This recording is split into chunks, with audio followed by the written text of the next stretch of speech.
48%తో అగ్రభాగాన state owned tax revenues ఎస్ఓటిఆర్ ఇది number 1 అని చెప్పి చెప్తున్నది ఈ నివేదిక. అట్లాగే ఇంకొక మాట కూడా ఈ నివేదిక చూపెడుతున్నది. ఏమంటారు ఇందులో? భారతదేశంలో మన స్థానం ఏంటిది జిఎస్డిపిలో మొత్తం ఓవరాల్ సైజ్ అంటే ఈ నివేదికలో ఏం చెప్పారంటే కాంగ్రెస్ వాళ్ళు మాకు అప్పచెప్పిపోయినాడు ఆనాడు ఈ రాష్ట్రం యొక్క GSDP gross state domestic product 5 లక్షల కోట్లు.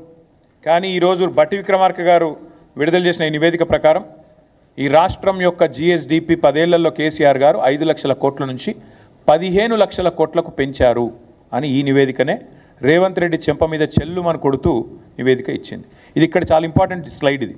ఇలా చూడండి మీరు, మనకంటే పైన ఎవరున్నారంటే మనకంటే చాలా భూభాగంలో జనాభాలో పెద్దదైన మహారాష్ట్ర, తమిళనాడు, ఉత్తరప్రదేశ్, కర్ణాటక, పశ్చిమ బెంగాల్, రాజస్థాన్ ఈ 6 తర్వాత తెలంగాణ. అంటే గుజరాత్ను కూడా తలదన్ని ఇవాళ తెలంగాణ 10 ఏళ్లలో ఎక్కడి నుంచి ఎక్కడికి 5 లక్షల కోట్ల నుంచి 15 లక్షల కోట్లకు జిఎస్డిపి పెరిగింది అని కాంగ్రెస్ ప్రభుత్వం విడుదల చేసిన నివేదిక చెప్పింది అంటే రేవంత్ రెడ్డి గారు సిగ్గు తెచ్చుకోండి అని చెప్తా ఉన్నా. ఇంకా కొంతమంది సన్నాసులు ఎలక్షన్లో లాభం కోసం మాట్లాడినారు. కాళేశ్వరం అంటేనే కమిషన్ల ప్రాజెక్టు అని చిల్లర వాగుడు, చెత్తవాగుడు, బజారు మాటలు చాలా మాట్లాడినారు. వారికి కూడా ఇదే నివేదిక సమాధానం చెప్పింది. 95వ పేజీ రేవంత్ రెడ్డి గారు 95వ పేజీ చదువుకో. మీ 95వ పేజీలో ఇదే దీనిలో స్టాటిస్టికల్ అబ్స్ట్రాక్ట్లు ఏం చెప్పిండ్రంటే రాష్ట్రంలో మరి సంపద పెరిగిందంటే ఎట్లా పెరిగిందంటే మీ వాళ్ళే రాసినారు, మీ ప్రభుత్వమే రాసిన ఈ నివేదిక. To achieve these objectives, government has implemented policy initiatives such as flagship Kaleshwaram project and Mission Kakatiya to improve irrigation infrastructure, supply 24/7 power to farmers, investment support to farmers under Raitu Bandhu.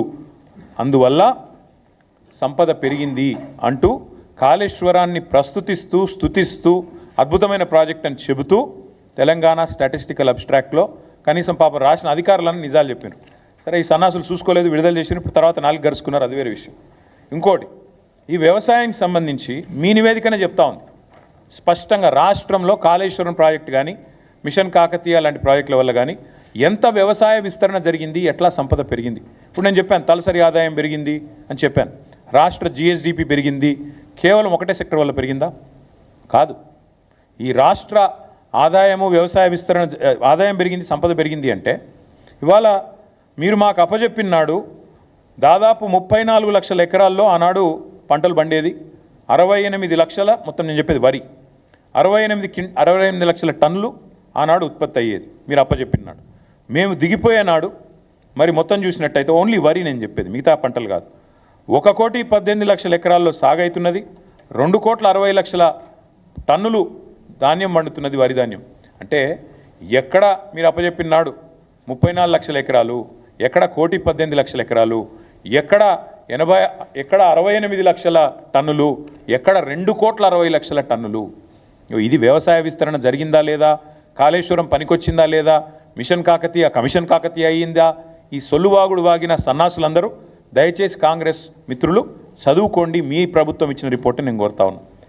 IT exports ఆనాడు తెలంగాణ రాష్ట్రం ఏర్పడ్డ నాడు IT exports మీరు మాకు అప్పచెప్పినాడు 57,000 కోట్లు. మేము దిగిపోయినాడు IT exports 2,41,000 కోట్లు. ఆనాడు ఐటీ రంగంలో మొత్తం మీరు దిగిపోయినాడు మాకు అప్పచెప్పినాడు ఐటీ రంగంలో ఈ రాష్ట్రంలో ఉద్యోగులు 3,23,000. మేము దిగిపోయినాడు 10 లక్షలు, అంటే 3 రెట్లు. అటు వ్యవసాయం పెరిగింది, ఇటు ఐటీ పెరిగింది.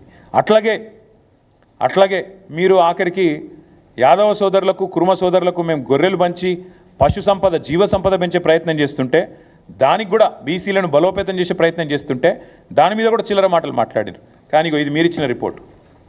షీప్ ప్రొడక్షన్లో number 1 in the country Telangana, జీవ సంపదలో number 1 in the country Telangana.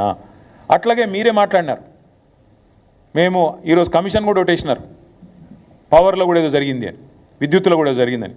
కానీ మళ్ళీ మీ రిపోర్టే చెప్తుంది మీరు మాట్లాడిందంతా శుద్ధ తప్పు అని. పర్ క్యాపిటా పవర్ కన్జంప్షన్ ఎట్లా పెరిగింది, ఎట్లా విద్యుత్ స్థాపిత సామర్థ్యం పెరిగింది, ఇది నివేదిక. ఎట్లా పెరిగింది ఆనాడు ఎంతుండే మీరు మాకు అప్పచెప్పినాడు పర్ క్యాపిటా ఎనర్జీ కన్జంప్షన్ 1,356 యూనిట్లు. మేము దిగిపోయినాడు ఎంతుంది 2,349 యూనిట్లు. మరి ఎట్లా పెరిగింది ఇది? వ్యవసాయ విస్తరణ జరిగింది, అట్లాగే పరిశ్రమల విస్తరణ జరిగింది, గృహాలలో కన్జంప్షన్ పెరిగింది, నాణ్యత పెరిగింది విద్యుత్తుది, కాబట్టి కన్జంప్షన్ కూడా పెరిగింది. ఇవన్నీ కూడా మీ రిపోర్టే చెప్తా ఉంది. ఇంకొక 2 మాటలు మాత్రం మీకు చెప్తాను నేను. ఫ్యాక్టరీస్ ఇది చూడండి దయచేసి, ఎట్లా పారిశ్రామిక విస్తరణ జరిగింది. ఐటీ ఒక్క రంగమే కాదు, పారిశ్రామిక విస్తరణ ఎట్లా జరిగింది, ఎన్ని ఫ్యాక్టరీలు, మ్యానుఫ్యాక్చరింగ్ రంగం, ఉత్పత్తి జరిగింది, ఎట్లా జరిగింది. ఇక్కడ ఈ రిపోర్ట్లో ఏం రాశారంటే నెంబర్ ఆఫ్ ఫ్యాక్టరీస్ ఎన్నున్నాయి అని చూస్తే మనకంటే పెద్దదైన రాష్ట్రాలు 6: తమిళనాడు, గుజరాత్, మహారాష్ట్ర, ఉత్తరప్రదేశ్, ఆంధ్రప్రదేశ్, కర్ణాటక. వాళ్ళ తర్వాత మన స్థానం, నెక్స్ట్ మనమే. అంటే వీళ్ళకి మనకంటే జనాభాలో, సైజులో, భౌగోళికంగా చాలా పెద్ద రాష్ట్రాలు. కానీ మీ రిపోర్ట్ చెప్తున్నది తెలంగాణలో పారిశ్రామిక విస్తరణ కూడా అద్భుతంగా జరిగింది. వాస్తవాలు ఇట్లా ఉన్నాయి. అంటే దేశ జనాభాలో 2.8% ఉన్న తెలంగాణ 5.1% సంపద ఈ దేశానికి అందిస్తున్నది, ఇది వాస్తవం. జిఎస్డిపిలో గ్రోత్లో తెలంగాణ భారతదేశంలో నెంబర్ 1, ఇది వాస్తవం. సంపద సృష్టించడంలో తెలంగాణ ప్రభుత్వం కేసీఆర్ నాయకత్వంలో అద్భుతంగా పనిచేసింది, ఇది వాస్తవం. 10 ఏళ్లలో కొత్తగా దాదాపు 80 లక్షల ఎకరాలు సాగులోకి వచ్చినాయి, ఇది వాస్తవం. మీ రిపోర్ట్ చెప్తున్నది.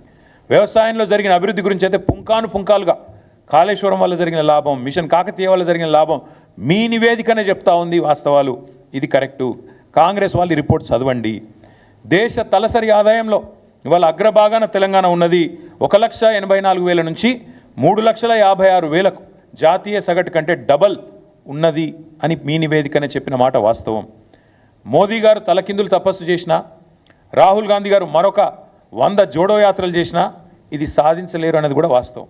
అట్లాగే తెలంగాణలో గత 10 సంవత్సరాలుగా కేసీఆర్ గారు అకుంఠిత దీక్షతో, మొక్కవోని పట్టుదలతో ఒక అభివృద్ధి యజ్ఞం చేసినారు, ఇది కూడా వాస్తవం అని మీ నివేదికనే చెప్తా ఉంది. అట్లాగే